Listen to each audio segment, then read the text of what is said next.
here at the Q. I'm Jim Kerr. Nice to have you along with us today, and it is our pleasure to welcome Michael Strahan this morning. Hey, Michael, how you doing? I'm doing great. How are you? I know you're doing great. Yes, you did do great. A huge win for the Giants on Sunday. We're happy to have the one and only Michael Strahan, courtesy of our good friends at Continental Airlines, joining us to talk about it. 7 long years in between playoff wins, so it must feel especially sweet. It feels great, and I think myself and Toomer, we're some of the few guys who were there 7 years ago when we won, so for us it's especially sweet, and hopefully we can win another. Now, it seemed, watching the game, that it took the first quarter for the team to get into the flow of the game. Was that your sense on the field? Oh, yeah.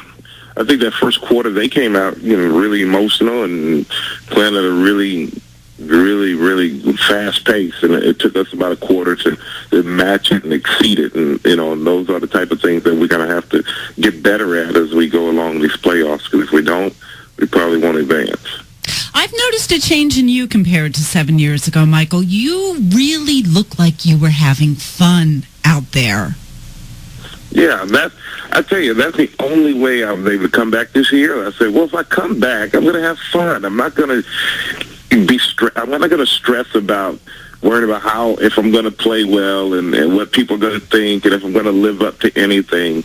It's just fun now. It's just great now to go out and have fun and not worry about anything like that. Just fly around, hit some people, laugh with the guys. Yeah. Well, late in the game on Sunday afternoon, you went after Bucs quarterback Jeff Garcia with a vengeance. Yeah, Jeff had beaten us twice, in the playoffs. And I know Jeff well. During the off season, I work out with him. I see him in the gym almost every day. And he's a great guy, but I just did not want to make it 3 times for him. Mm-hmm. So I think as a team, we took it upon ourselves to make sure he wasn't very comfortable. Well, after that play, you were down on the turf for a minute or so, and that scared the hell out of everybody. Yes. What happened on that play, and how are you feeling now? Well, I feel great. Just a little twinge. OC and I we both rushed deep, and I ended up running into his offensive lineman. And I just had a little quick twinge in my hip. But nothing. I haven't felt it since, and I'll be ready on Sunday. That's 4 p.m. on Sunday. Now, you've lost to the Cowboys twice during the season. It is hard, though, for one team to beat another 3 times in a row. And let's face it. We have the road trip magic. Yes, let's face it. For whatever reason, Big Blue is one hell of a road team. Yeah. However, there was a guy on ESPN Radio this morning. Yeah. Who was discounting that amazing road record for the Giants this year. You can't discount that 8-1. Well, he said, well, let me go through the teams that they defeated. Yeah, he was very, very much a cynic, but that road record this year does have to pump you up, Michael.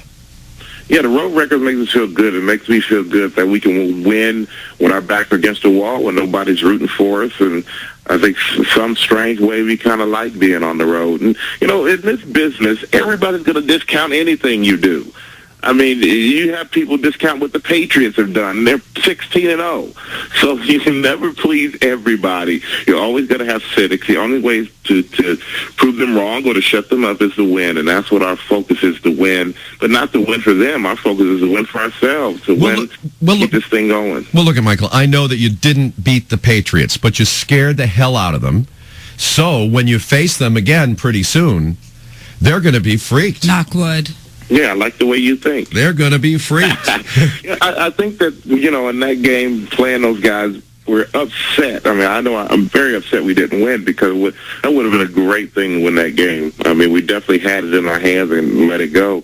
And but at the same time, I think watching Eli play like that, watching the offense and watching even some defense and the way we responded and played as a team, it does give you confidence, and I think that is going to help us as we continue to play, and especially going into this week against the Cowboys, who are a very tough team, and hopefully we can stand up and do what we need to do and win on Sunday. Okay, Michael, now I know you're going to have your instructions from Tom Coughlin, but here I have a plan.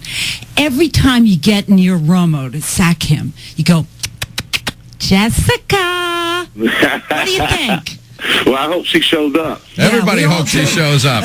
Yeah, I think I might send her a ticket, and I know her dad pretty well. And matter of fact, when he was at the game last time, we were texting each other, and I need to text him.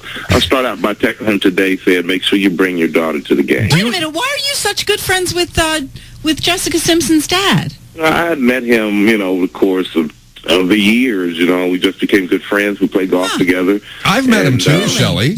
Yeah, but you don't play golf? No, I don't play golf with him, but I've met him.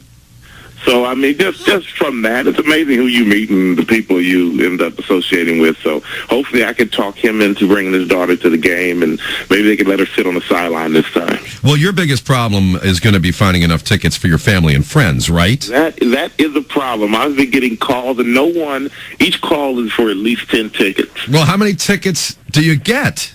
Oh, we don't get anything for free. See, that's the problem. So you can afford it. Come on.